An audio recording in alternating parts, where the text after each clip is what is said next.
Paris Olympic में भारत की star wrestler Vinesh Phogat medal से चूक गई और वो 50 किलोग्राम वर्ग के फाइनल में पहुंच गई थी, लेकिन मुकाबले से पहले उन्हें अयोग्य घोषित कर दिया गया। विनेश का वजन 100 ग्राम ज्यादा पाया गया। विनेश फोगाट की गिनती दुनिया के अच्छे पहलवानों में होती है और उनके नाम कई मेडल्स हैं। वो 50 किलोग्राम और 53 किलोग्राम वर्ग में ही लड़ती आई हैं और क्या पता नियम को लेकर स्पष्टता होती तो वो पेरिस ओलंपिक में भी 53 किलोग्राम वर्ग में हिस्सा लेती। यही सवाल इस साल मार्च में विनेश के दिए बयान के बाद उठ रहे हैं। दरअसल विनेश ने पेरिस ओलंपिक के लिए 50 किलोग्राम वर्ग का ट्रायल जीता था। वहीं उन्होंने 53 किलोग्राम वर्ग के टॉप 4 में भी जगह बनाई थी। नियमों की अपारदर्शिता के कारण उन्होंने 2 श्रेणियों के लिए ट्रायल दिया था। उन्हें यह स्पष्ट नहीं था कि वो किस श्रेणी का हिस्सा बन सकती हैं और इस तरह ओलंपिक में उनकी भागीदारी उनके हाथों में रही। और ये पूरी कहानी इस साल 12 मार्च की है। विनेश फोगाट ने 2016 के रियो ओलंपिक्स में 48 किलोग्राम वर्ग में हिस्सा लिया था और ये उनका पहला ओलंपिक था। 2018 में उन्होंने 50 किलोग्राम भार वर्ग में एशियाई खेलों का स्वर्ण पदक जीता, लेकिन ठीक 1 साल बाद उन्होंने 2019 विश्व चैंपियनशिप में 53 किलोग्राम वर्ग में कांस्य पदक जीता। इस बदलाव का कारण वजन में कटौती थी जिससे वो जूझ रही थी। बार बार वजन कम करने के संघर्ष से बचने के लिए विनेश फोगाट ने एशियाई खेलों के बाद 53 किलोग्राम वर्ग का पहलवान बनने का फैसला कर लिया। उन्होंने 2022 विश्व चैंपियनशिप में 53 किलोग्राम में कांस्य पदक जीता, लेकिन पूर्व WFI प्रमुख बृजभूषण शरण सिंह के खिलाफ मोर्चा खोलने के बाद और चोट के कारण उनकी वापसी रोक दी गई थी।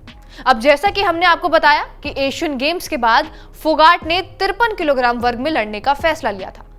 उस दौरान अंतिम पंघाल ने 2023 के वर्ल्ड चैंपियनशिप में ब्रॉन्ज मेडल जीता था, जिसके बाद भारत का पेरिस ओलंपिक के लिए 53 किलोग्राम वर्ग में खेलने का रास्ता साफ हुआ था। भारतीय कुश्ती महासंघ के पूर्व के नियमों ने अंतिम पंघाल को पेरिस ओलंपिक के लिए हरी झंडी दे दी थी और इसके बाद फोगाट असमंजस में थी, क्योंकि उस समय देश में कुश्ती का संचालन एड हॉक कमेटी कर रही थी और इस समिति ने यह वादा किया था कि 53 किलोग्राम वर्ग के लिए ट्रायल होगा। लेकिन रेसलिंग फेडरेशन ऑफ इंडिया के चुनाव और संजय सिंह के अध्यक्ष बनने के बाद एड हॉक कमेटी का फैसला उससे छीन लिया गया। विनेश फोगाट का मानना यह था कि रेसलिंग फेडरेशन ऑफ इंडिया उन्हें 53 किलोग्राम वर्ग में हिस्सा लेने की गारंटी नहीं देगा। ऐसा होने पर फोगाट 50 किलोग्राम या फिर 57 किलोग्राम में हिस्सा ले सकती थी। विनेश ने 50 किलोग्राम वर्ग का चुनाव किया। ये वो वर्ग था जिसका हिस्सा फोगाट आखिरी बार साल 2018 में ले ली थी। 29 वर्षीय फोगाट ने जब ये कहा था कि मुझे 53 किलोग्राम कोटा की स्थिति के बारे में कोई स्पष्टता नहीं थी कि ट्रायल होगा या नहीं। आमतौर पर कोटा देश द्वारा जीता जाता है, लेकिन उन्होंने पहले ट्रायल नहीं किए थे। एड हॉक कमेटी ने कहा कि इस बार ऐसा नहीं होगा। मेरे पास ऐसा करने के अलावा कोई विकल्प नहीं था, क्योंकि मुझे ओलंपिक में भाग लेना है। उन्होंने पुष्टि करते हुए कहा था कि 50 किलोग्राम वर्ग में भाग लेने का निर्णय ये सुनिश्चित करने के लिए था कि उनका पेरिस ओलंपिक में खेलने का सपना बना रहे।